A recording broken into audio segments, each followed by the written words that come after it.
Howdy YouTube. Welcome to part 4 of the beginning beekeeping series.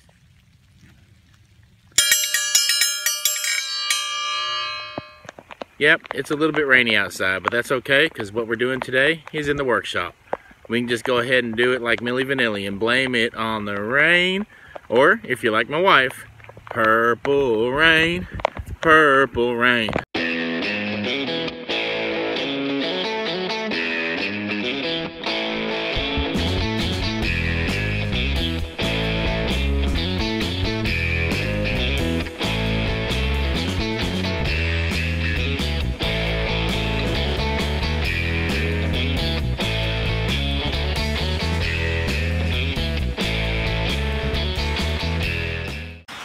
Okay, so building a bee feeder is not really difficult, especially for an open feeder. What you need is you need some kind of bucket. This is, I think it's probably, I don't know, 3 gallons or something. Got this thing from the donut shop. Make sure you get the lid with them. A lot of times the donut shops will just give them to you for free. Walmart will give them to you a lot of times in the bakery section. But what you want is you want one that has this little ridge sticking up, because what we're going to do is this is going to actually hold the sugar water. We're going to drill holes down through, kind of hard to see, but down there in the bottom, and that way what will happen is we'll put sugar water in here, and when we dump it over, it'll come out of these holes and fill these areas here partially and kind of create that little vacuum, and it won't let more fluid out until the bees drink it down. So this has got separate little compartments, which I like. They are a little deeper than some of them, but I think they'll be okay. If you're concerned about that, or if you notice bees are drowning in there, you could always just stick a little bit of hardware cloth or something in the bottom just to give them a little like ladder thing to climb up. One thing to note is you'll want to make sure you don't put holes on the handle ones, because obviously that's a hole. So if you put a hole here to let sugar water out, it's going to fill up, and it may be, depending on your accuracy with your drilling, it may end up leaking out of here and wasting your sugar. There you go. Here's your little warning. Don't stick your head in the bucket. So let me go ahead and get the drill out, get it set up. You just want a couple little holes in each one of these. Don't go with a huge bit, just go with something small, but you want it big enough that, you know, if you have clumps of sugar or something, it's not going to clog it up. So let me get this set up and we'll get rolling. Okay, one of the things to notice is if you hold it up so that the light's out there, not a whole lot of light because it's pouring rain, you can actually see where that ridge is. You just want to make sure your hole is near the bottom of it. Don't go too close. You don't want to, you know, all of a sudden have a hole that's beneath there and then you have to start over with another bucket. So hold it up. If it helps you, make a little mark with a marker or something like that and get your holes marked out there. I feel like I'm eternally trapped in my wife's rainy day playlist. I Love a Rainy Night by Eddie Rabbit.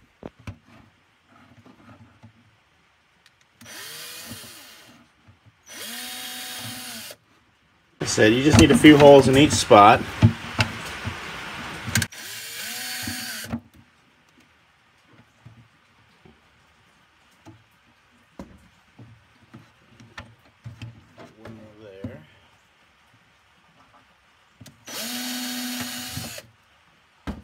And that should do it for the hole. So let me get this thing unattached here and fill it with water. Obviously you want to test it before you put sugar water in it. There may be little cracks or something on the ridge or something like that. So just put plain water in there, dump it over, and watch it, see if it leaks or not. So let's fill this thing up with water and see what we got. And here's another one for you. Black coffee, blue morning, the toast is burning and the rain keeps falling. Black Coffee by Lacey Dalton. And you can see I've got it about halfway full of water. Make sure that the lid you're using has a gasket on it because you want it to be watertight around the edge there. And you want to make sure you push this thing down on there all the way so that it snaps. So that's kind of hard to do one-handed. I think I might get it.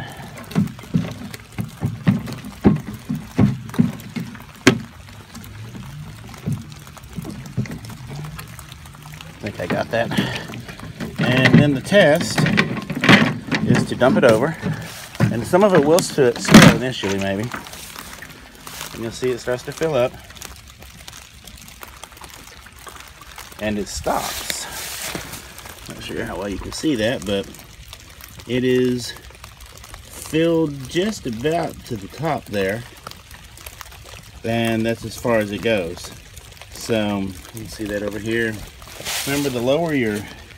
See, I didn't put any holes in the handle one, so I don't have any liquid in there. So now, what will happen is the bees will find this, and they'll take up the sugar water. So that's how you build that open feeder. Now, there are some distinct advantages, in my opinion, to using an open feeder. Number one, you don't have to go in the hive to feed these guys. I do know those Boardman feeders just slide right in the front.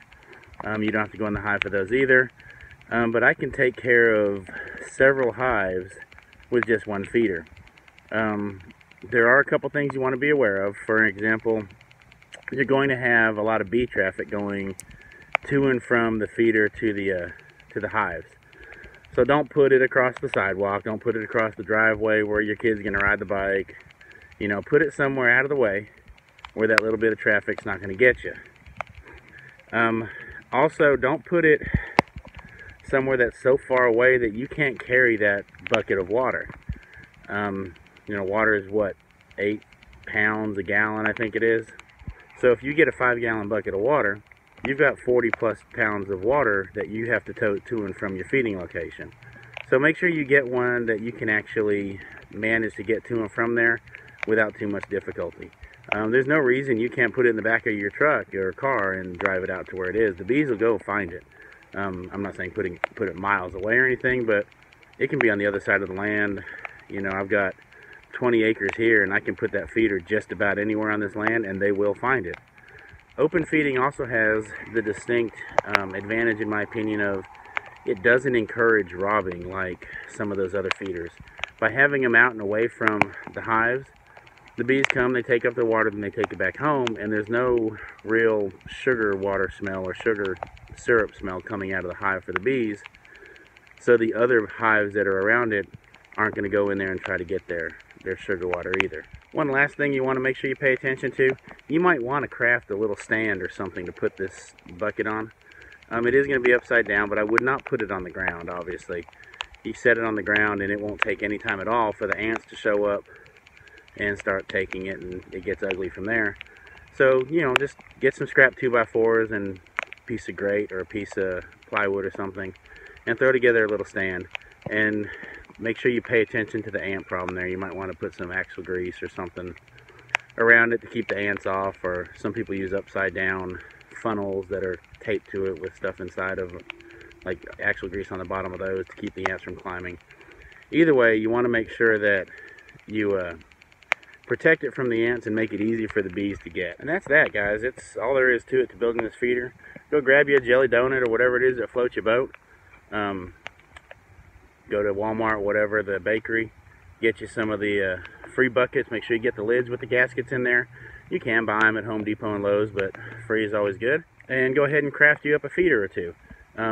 With it being such an expensive endeavor, you can build as many as you need. So as your bee yard grows, you know, you can grow your number of feeders as well. So that's it. Thanks for watching. Please hit like, hit subscribe. Any questions or comments, please comment below. Y'all take care.